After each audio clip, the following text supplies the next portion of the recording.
لیکن یہ بات بہت اہم ہے جب کہنے لگا ہوں کہ اب ہم جب اس بارگاہ میں پہنچے تو یقین فرمائیے ایک تو یہ ہمارے لیے شرف ہے، دوسرا یہ کہ اس بارگاہ کا کوئی ایک ذرہ، چھوٹا ذرہ کوئی بندہ ہے،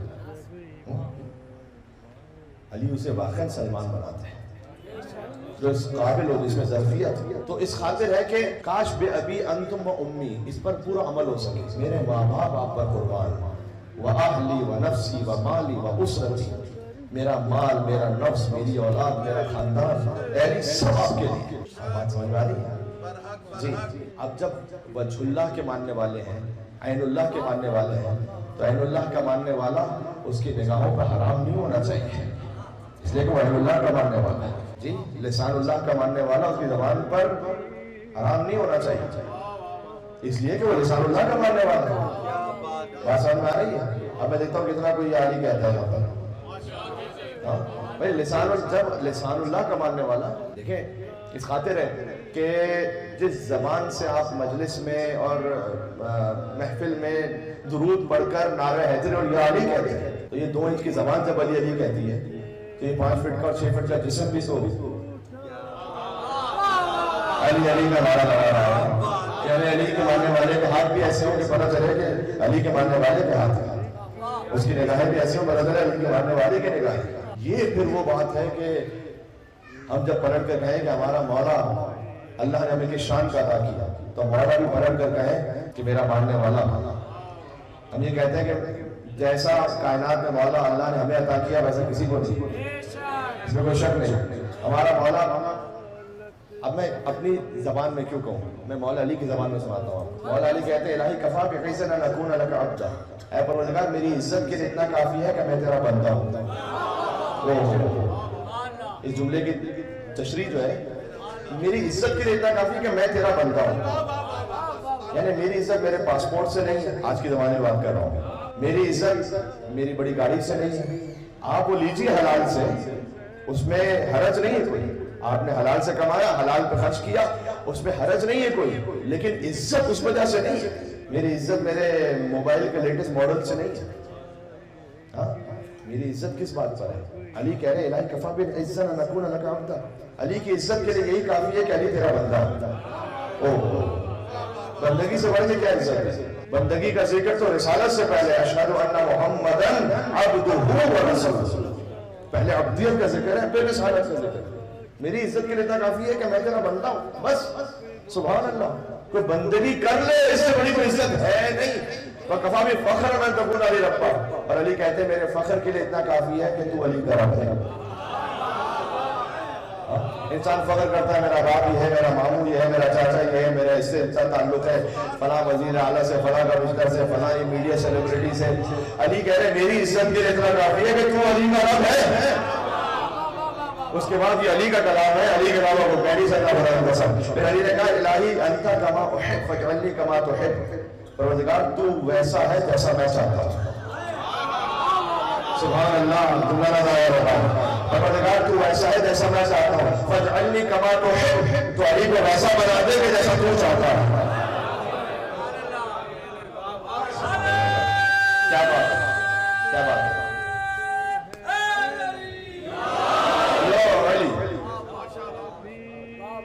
تو میری جوانوں سے بالکل گزارش ہے کہ والدین کے حق کو ادا کرنے میں ہرگز کوتاہی نہ کریں، ورنہ علی معاف نہیں کریں گے۔ والدین کے حق کو ادا کرنے میں علی بات ہے۔ میری جوانوں سے گزارش ہے، آپ اگر صاحب اہل و عیال ہے، فرمایا 2 نیکی ایسی ہیں جس سے اوپر کوئی نیکی ہے نہیں، پہلا یہ کہ اللہ پر ایمان رکھنا، دوسرا یہ کہ اپنے مومن بھائی کی کسی حاجت کو پورا کر دینا۔ سبحان اللہ، آپ کو موقع ملے، آپ ایک حدیث میں آیا ہے کہ مومن وہ ہوتا ہے کہ جو نیکی کو کسی اور کے لیے نہیں چھوڑ دیتا۔ مفہوم یہ ہے، آپ کے پاس نیکی کا موقع ہے، آپ کیجئے، یہ نہ سوچے کہ کوئی اور آگے کرے گا، اس کے حصے کی نیکی اللہ کوئی اور بنائے گا، آپ کے حصے کی جو نیکی ہے، بالخصوص بھائیوں میں ہوتا ہے کہ یار وہ ماں باپ کے لیے کوئی کام ہے، کوئی وہ کر دے گا، یہ کر دے گا، وہ کر، نہیں آپ کریں آگے بڑھیں گے۔ الہی کفا بالعزت ان نکون لک عبدا، پروردگار علی کی عزت کے لیے اتنا کافی ہے کہ علی تیرا بندہ ہے۔ سبحان اللہ۔ تو ایک انڈیا کا، ہندوستان کا، اس وقت تقسیم بھی نہیں ہوئی تھی، میں ہندوستان کا ہوں، اس کا ایک طالب علم تھا، وہ گئے نجف اشرف، اور ظاہر ہے کہ حوض علمیہ میں گئے تھے کچھ پڑھائی لکھائی کے لیے، لیکن اب نجف میں جو رہنا ہے وہ آج بھی اتنا آسان نہیں، تو اس زمانے میں تو بہت ہی سخت ہے۔ تو وہاں وہ جب تشریف لے گئے تو انہوں نے 2-4 مہینے تو گزر گئے، تو ایک دن جب بالکل حالت بہت مشکل ہو گئی گزارا کرنا، تو وہ گئے مولا علی کے ذریعے مطہر پر، نجف کا طالب علم، اور سے جا کے یہ کہا کہ اے علی، آپ نے مجھے اگر یہاں پر رزق نہیں دینا تھا تو مجھے بلایا کیوں تھا یہاں پر؟ تو یا تو میرا کوئی انتظام کرے یا پھر میں واپس جا رہا ہوں۔ اگر شیخ انصاریان ہیں، ان کی کتاب شرح دعائے کمیل، مولا علی کی دعا، اس کی شرح لکھی انہوں نے، اس پہ انہوں نے لکھا اس بات۔ تو وہ اے مولا، اب کبھی ہوتا ہے انسان پتہ نہیں کس خلوص سے کہہ رہا ہوتا ہے کہ وہاں پر بڑا گریہ بھی کیا اس نے، اور آج کے زمانے کا ٹیلی کمیونیکیشن بھی نہیں تھا کہ اپنے ماں باپ کو وہاں بتلا سکتا، بڑا پریشان تھا۔ تو اس نے یہ کیا کہ وہاں جا کے بڑا اہتمام کیا کہ مولا علی کی ذریعے کے سامنے کہ اے مولا، مجھے یہاں گزارا مشکل ہو رہا ہے۔ اب دیکھیے علی یہ ابن ابی طالب، یہ میں بات کیا کہہ رہا ہوں، علی ہر ایک کو اس کی ظرفیت کے مطابق عطا کرتے ہیں۔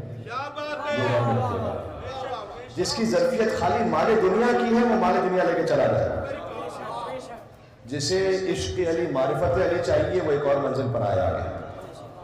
بات واضح ہو رہی ہے؟ ابھی سن لیجئے گا، میں اختتام پر جا رہا ہوں۔ ایسے اس نے وہاں مولا علی کے ذریعے کے سامنے گریہ کیا کہ مولا علی بن ابی طالب اب حالت خواب ہے، حالت مکاشفہ ہے، اللہ جانتا ہے۔ علی بن ابی طالب کی زیارت نصیب ہوئی اسے۔ مولا نے کہا دیکھ، اگر مال دنیا چاہیے تو واپس چلا جا ہندوستان سے، علم چاہیے تو یہاں یہ زحمت برداشت کرنا پڑے گی، ایسے علم نہیں ملے گا۔ مال دنیا چاہیے تو چلے جاؤ واپس، وہاں انتظام کر دیں گے۔ اب وہ بھی کوئی بھلا اچھا سچا مومن ہی تھا، اس نے کہا کہ مولا علم کی تو خیر ہے، ابھی مال دنیا ہی دیتے ہیں، ابھی کچھ حساب دیکھتے ہیں۔ مولا نے کہا کہ اچھا پھر جاؤ ہندوستان واپس، وہاں تمہارے علاقے کا ایک راجہ ہے، اس سے جا کر کہو بے آسمان روت بکار آفتاب کنت، آسمان پر پہنچتا ہے آفتاب بن جاتا ہے۔ یہ جملہ کہو تمہاری مشکل حل ہو جائے گی۔ بیدار ہوا نیند سے، اب یہ سوچ رہا ہے کہ میں نے مولا سے کچھ مانگا تھا، تو یہ مولا نے مجھے یہ کیا مصرع کیا بتلا دیا کہ میں جملہ کہوں، یہ کیا مطلب ہے؟ بہرحال میرا کام ہے جملہ کہنا، علی کا کام ہے وہاں مدد کرنا۔ پہنچا ہندوستان، واپس پہنچا، وہاں پر راجہ شاہی تمطراق کے ساتھ گزر رہا ہے، اس کو کون ملنے دے گا راجہ سے؟ تو اس نے دور سے کہا کہ آسمان ربط وقار آفتاب کنت، کچھ نہیں پتا آگے۔ بادشاہ نے بڑے غور سے اسے دیکھا، کہا ذرا اس شخص کو قریب بلانا۔ ابھی دل میں سوچ رہا ہے مولا پتہ نہیں کیا سکھلا دیا آپ نے، نمازی بادشاہ نے گئے تھے، روزے گھرے پڑھ گئے یہاں پر، جی حضور، کہا کہ یہ تم نے کیا کہا اس وقت ذرا دہرانا۔ تو اس نے کہا بڑے ڈرتے ڈرتے بے آسمان ربط وقار آفتاب کنت۔ بادشاہ نے کہا یہ جتنی زمینیں دیکھ رہے ہو نا یہ سب میری ہیں، اس میں سے آدھی میرا تمہیں عطا ہے۔ تو لیجیے گا، میں احترام پر آ گیا ہوا اپنے خزانے میں لے گئے، یہ ہیرے جواہرات جتنے بھی ہیں نا اس کو آدھا آدھا تقسیم کر لو، یہ تمہیں عطا کیا، اور میرے بعد تم ہو میرے ولی عہد، میرے بعد یہ بادشاہ تمہیں ملے گی۔ کہا حضور یہ سب میں نے ایک جملہ کہا ہے، یہ آپ سب دیتے چلے جا رہے ہیں مجھے، یہ کیا معاملہ کیا ہے؟ کہا دیکھو میں نے علی کی شان میں ایک منقبت کہی تھی، اس کا پہلا مصرع کہہ دیا تھا، دوسرا سمجھ سے نہیں آ رہا تھا۔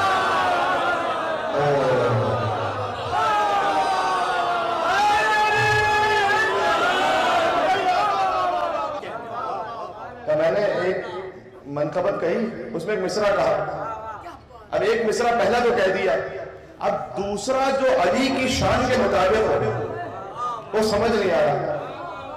میں نے بہت سوچا، لیکن جب وہ مصرع نہیں آیا مجھے سمجھ میں کہ میں کیا لکھوں، تو میں نے مولا علی سے منت مانی، توجہ کرنا کہ علی اگر وہ مصرع لا کے مجھے سنا دے جو آپ کے شاعر کے ساتھ ہو تو میں اپنی آدھی زمینیں اسے دے دوں گا، اپنا آدھا خزانہ اسے دے دوں گا، اپنی بیٹیوں کو اسے دے دوں گا۔ تو نے ایسا مصرع مجھے لا کے سنا کہ اس سے بہتر علی کی شان میں وہ مصرع ہو نہیں سکتا ہے۔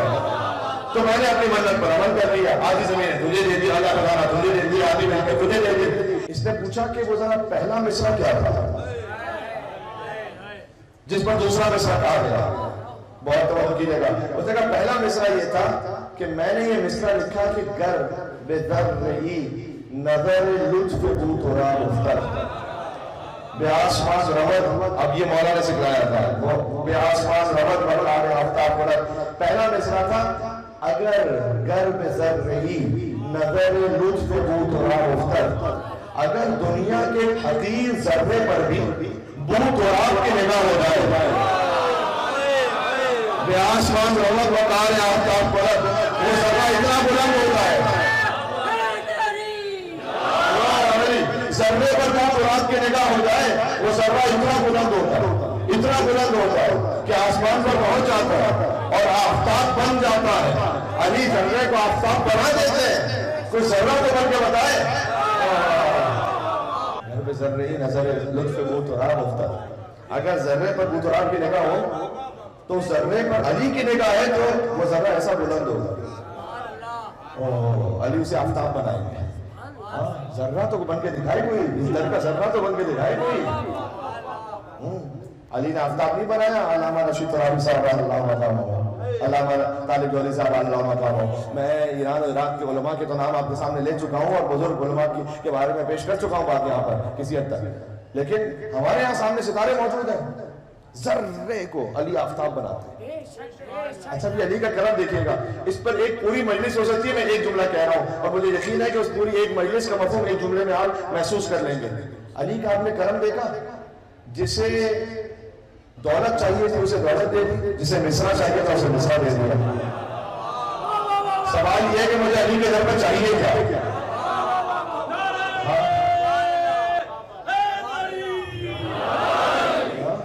دنیا چاہیے خالی، وہ دنیا دے کے میں فارغ ہو جاؤں گا. خالی دنیا کے لیے نہیں آئے ہیں آپ، دنیا کی حاجت بھی مانگے، اس سے انکار نہیں ہے.